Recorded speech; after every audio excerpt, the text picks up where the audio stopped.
Mag-grocery nga pala ako ngayon mga kaakla dahil wala na nga akong stock sa bahay. Kaya let's go! Dahil sa sahod na nga tayo sa Facebook ngayon, kaya mamimili tayo ang chares. Just lang mga kaakla. Di nga makakasama ngayon si Mr. dahil kagabi pa nga siya nilalagnat. Uwi pa nga lang niya kagabi ay nagpaalam na nga siya sa manager niya na hindi nga siya makakapasok ngayon mga kaakla dahil nilalagnat nga siya. Kaya naman ngayong araw na to mga kaakla ay ako na nga lang yung mamimili. Di naman nga kalayuan yung pamimilhan ko nga dahil dito nga lang yan malapit sa amin. Ember na pa nga ako dito sa motor ko mga kaakla dahil kagabi ayang pinagnanakaw yung mga gold ko dyan na nakalagay. Charge sa mga kaakla. Pero true nga yung kinuha yung mga nandun sa may hawakan. Pag nakita lang talaga kita ay kikis kita. Charge sa mga kaakla. Dito nga lang ako mamimili dahil porita tayo today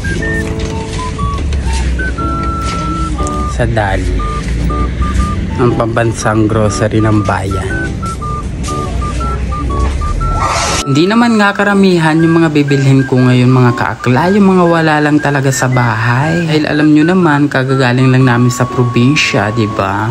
Irita talaga ako mga kaakla pag wala na nga akong nakikitang stock sa bahay. Kaya ayan nga, yung mga pinagkukuha ko ay yung mga wala nga lang yan sa bahay at yung mga pang araw-araw nga lang na pangangailangan natin. Kaya tara, samahan nyo ako mamili mga kaakla.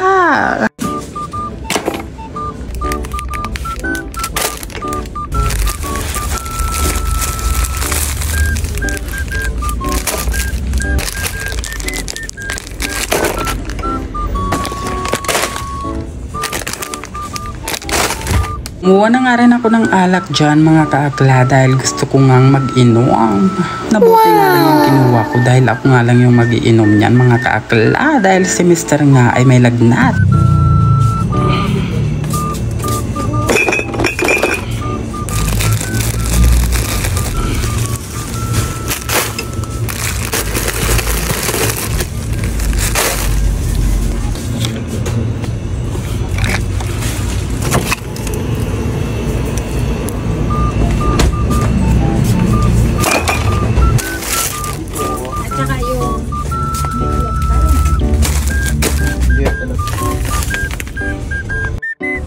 Sabi ko nga dyan ay kaunti nga lang yung bibilhin ko pero ayan parang napadami yata ako mga kaakla.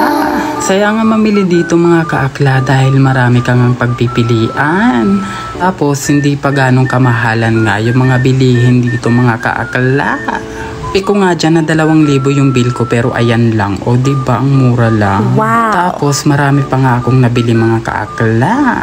Bumili ka nga dito mga kaakla pag na-punch na ng kahera ay ikaw na nga bahala kung saan mo nga ilalagay yan. Nakauwi na nga ako dito sa bahay mga kaakla kaya ayan inayos ko na nga yung mga napamili ko mga kaakla. Matagal-tagal na nga rin ako mga kaakla na hindi nga nakapag-grocery dahil ngayon na nga lang ako nagkaroon ng oras. O diba? Sana all.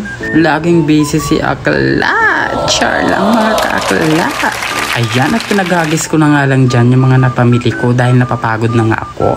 Char! Ayan na nga lahat ng mga pinamili ko mga kaakla. O diba hindi na rin masama. Medyo marami-rami na nga rin ang ating napamili mga kaakla. Kakaroon na nga ng laman ang ating lagayan ng mga grocery nga mga kaakla dahil yung pagbalik nga namin galing sa probinsya mga kaakla ay wala na nga kalaman-laman yan dahil naubos nga.